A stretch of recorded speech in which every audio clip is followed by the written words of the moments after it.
जिस तरह से कानपुर में लोकसभा और विधानसभा चुनाव होता है और उसकी गूंज व चर्चा परिणाम आने तक रहती है, ठीक उसी तर्ज पर जब कानपुर में बार एसोसिएशन या लॉयर्स एसोसिएशन का चुनाव होता है तो यहाँ का सियासी पारा हमेशा चढ़ा ही रहता है। लॉयर्स एसोसिएशन के चुनाव में करीब 7,000 अधिवक्ताओं ने समय से पहुंचकर वोटिंग की थी, जिसमें अध्यक्ष और महामंत्री पद की गणना बुधवार को होनी थी। देर शाम बुधवार को जैसी ही अध्यक्ष पद पर श्याम नारायण सिंह व महामंत्री पद पर अभिषेक तिवारी के जीतने की घोषणा हुई तो दोनों ही विजय प्रत्याशियों के समर्थक जिंदाबाद जिंदाबाद के नारे लगाने लगे। आपको बताते चले कि लॉयर्स एसोसिएशन के चुनाव में अध्यक्ष पद पर श्याम नारायण सिंह को सबसे अधिक 1945 और महामंत्री पद पर अभिषेक तिवारी को 2122 वोट मिले। महामंत्री पद पर रनर के तौर पर राजीव यादव रहे और राजीव को कुल 1500 वोट मिले।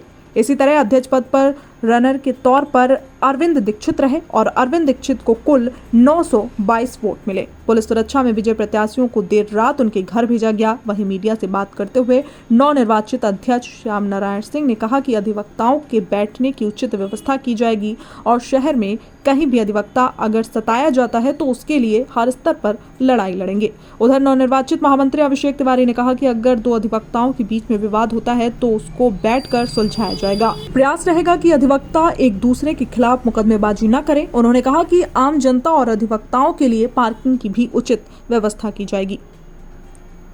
लोक भारती डिजिटल के लिए कौस्तुभ मिश्रा की खास रिपोर्ट। सर, लॉयर्स का अध्यक्ष हो गए, वकीलों के हित में किस तरीके से आगे कार्रवाई?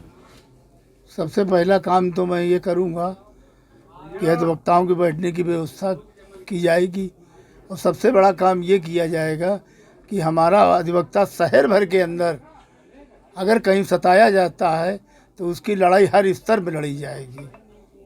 सर, लड़ाई की बात करें कि लड़ाई का मतलब ये है कि हमारा अधिवक्ता सताया जा रहा है, कोई पड़ोसी से सता रहा है या उसको कोई दरोगा परेशान कर रहा है तो उसकी मदद की जाएगी। और लॉयर्स अध्यक्ष के बाद ऐसी कोई व्यवस्था नहीं है कि वो किसी को एक प्लाट अलाट कर दे या बिल्लौर काशीपुर यहाँ ले आवे कानपुर में, ये उसके पास अधिकार नहीं है। इसलिए मैं फालतू के वादे नहीं कर सकता हूँ। हमारे अधिवक्ता की लड़ाई हर स्तर से मैं लड़ने के लिए तैयार हूँ। सर, महामंत्री बन गए, अधिवक्ताओं के हित में किस तरीके से कार्य किए रहेंगे? देखिए, कल ही मेरा परिणाम निकला है और मैंने पूर्व में भी जो कहा था कि सर्वप्रथम प्राथमिकता मेरी ये रहेगी कि दो अधिवक्ताओं के बीच में जो विवाद हो उसको बैठ के पहले तो शॉर्ट आउट कराए। उसका प्रयास ये रहे कि ऐसा ना हो कि मुकदमेबाजी हो दोनों अधिवक्ताओं के बीच में। दूसरा, जो जूनियर अधिवक्ता हैं जो इधर उधर बैठने के लिए जिनके स्थान प्रॉपर नहीं है उनके लिए समुचित व्यवस्था करना। और तीसरी चीज़, पार्किंग की जो सबसे मेन समस्या है, काफ़ी समय से चली आ रही है, उस पर हर कार्यकारिणी कहती है लेकिन कोई डिस्पोजल नहीं हो पा रहा। उसके लिए सबसे प्राथमिकता है कि व्यवस्था करना, चूँकि जिसकी वजह से बहुत दिक्कत होती है, अधिवक्ताओं को भी दिक्कत होती है और आम जनमानस को भी दिक्कत होती है। सर, युवा जो अधिवक्ता उनके लिए क्या संदेश देना चाहेंगे? देखिए, युवा अधिवक्ता के लिए संदेश ये है कि एक चीज़ आप ये मान के चलिए कि जितनी भी सरकारी सुविधाएं हैं जो दी गई हैं लेकिन वो प्रॉपर रूप से पहुंच नहीं पा रही हैं, तो पहला प्राथमिकता ये रहेगी कि वो हम उनके पास पहुंचाएं। उनके पास जो भी मतलब जो स्टैम्प पैड दिए जा रहे हैं, जो किताबें अवेलेबल कराई जा रही, जो कुछ हो रहा वो केवल कागज़ों पे हैं, वो यहाँ तक नहीं पहुँच पा रही। उसको पहुँचाने की जिम्मेदारी सबसे पहले है।